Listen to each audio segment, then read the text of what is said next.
The first thing that you need to know about me is that I have a social anxiety disorder, which isn't necessarily something that I suffer from. I've always thought of it as being like a superpower, only undesirable. One of the symptoms of a social anxiety disorder is when I lay in bed at night, I will mull over in great detail every single conversation I had that day and minor exchange ad nauseum, and I'll think of all the things that I should have said and what people must have thought of me when I said this or that. I'll basically workshop the script of my life every night, only I can't go back and make it good or watchable. So now that we know that, the worst imaginable job for someone with a social anxiety disorder would have to be a high-stress environment in which I talk to strangers all day, like being a waiter in a busy restaurant, which, interestingly, is my current job.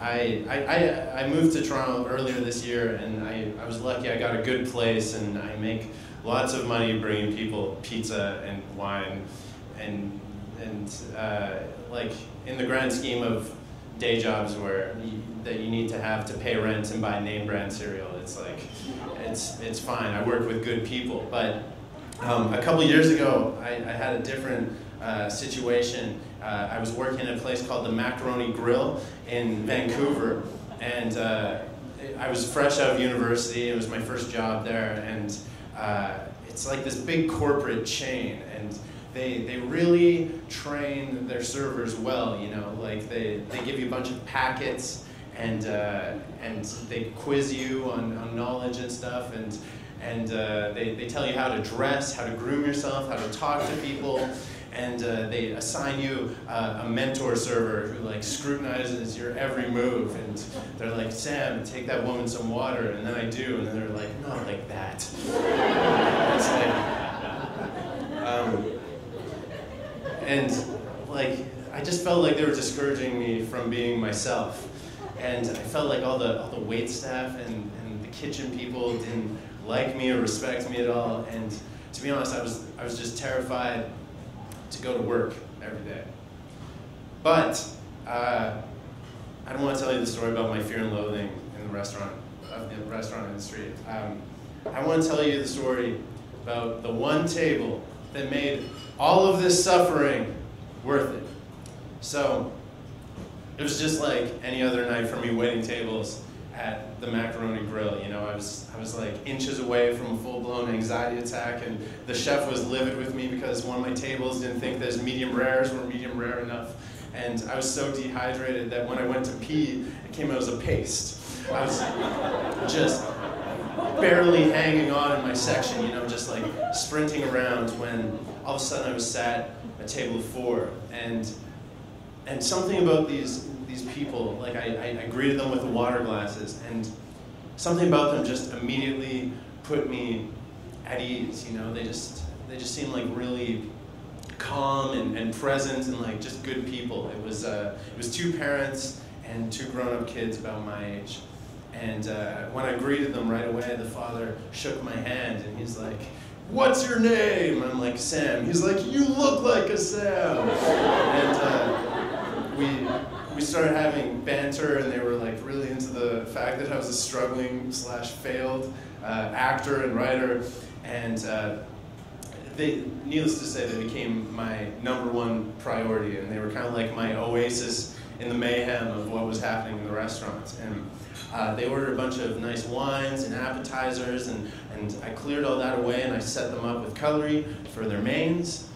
And I go into the kitchen, and I picked up their entrees, I bring them out, and I sat them down, and then I paused, and I asked them the question that the Macaroni Grill trained me to ask. I said, "Is there anything else that I can get for you?" And then, without skipping a beat, the father looks me in the eye and says, "Yes, a tin-foil dinosaur, please." And before I could say, "What?"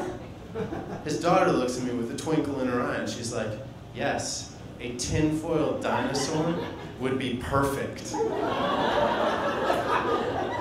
And then I kind of made that sound that we all make when life doesn't make sense. I was like,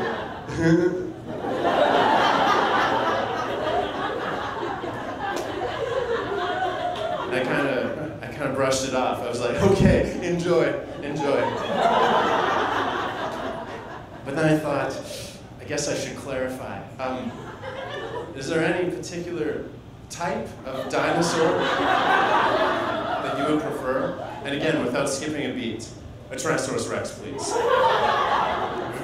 Very well.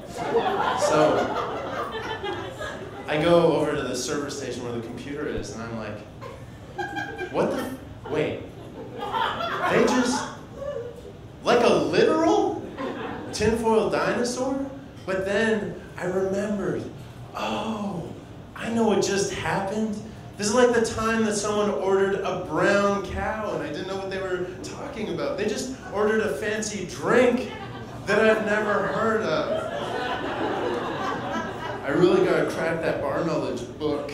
And I go over to the bartender and he's like making his drinks and I kind of sheepishly lean on the bar and he can sense me lurking and he's like, what can I get for you, Sam? I'm like, Doug, do the words.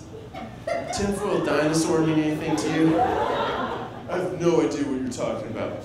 Okay, so this confirmed to me that we were indeed talking about a literal tinfoil dinosaur. So I guess I need some tinfoil.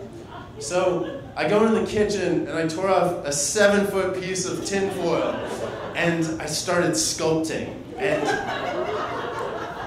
I'm not noted for my artistic virtuosity, but this dinosaur, you guys, was my Sistine Chapel.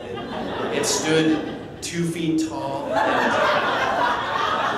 it had like the bulky legs and the little T-Rex talon arms and it stood up by itself, and while I'm making it, all of my douchey coworkers are like gathered around, like silently, like they're watching this great thing take place. And I finished it, and I put it under my arm, and then I went and I tore off another 7-foot piece of tinfoil, and I dragged that behind me, and I came out of the kitchen, out into the dining room, and I went up to the table, I took my dinosaur, and I planted it in the center of their table like it was the flag of my country. And their jaws hit the floor. Like, they couldn't believe what I just done. And the father pointed to the other piece of tinfoil I had in my hand. He's like, what's that piece of tinfoil for? And this time, I was deadpan. I challenge you. So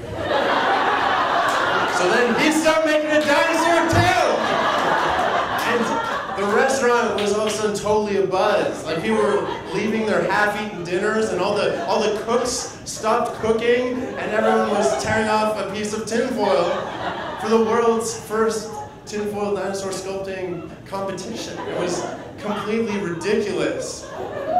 But, like, I have goosebumps now. Like, it was like magic. There was like electricity in the air. And later on, they were the last table to leave the restaurant that night.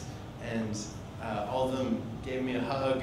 And the father patted me on the back and he said, Sam, you went above and beyond. Thank you. And I'll always remember the image of him walking out the door into the night with his silhouette with a tinfoil dinosaur under each arm.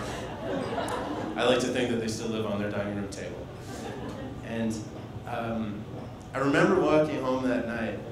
Like, this story happened at a really difficult time in my life, and I remember walking home that night and feeling like really happy for the first time in a long time. And why? Because I just shared something with a stranger, you know. It's like the same thing that I I try to do with the things that I do. I don't know. Anyway, the moral of the story, or the best that I can come up with, is that if someone, a stranger, looks you in the eyes and asks you for a tinfoil dinosaur, I think that you should make them one. Thank you.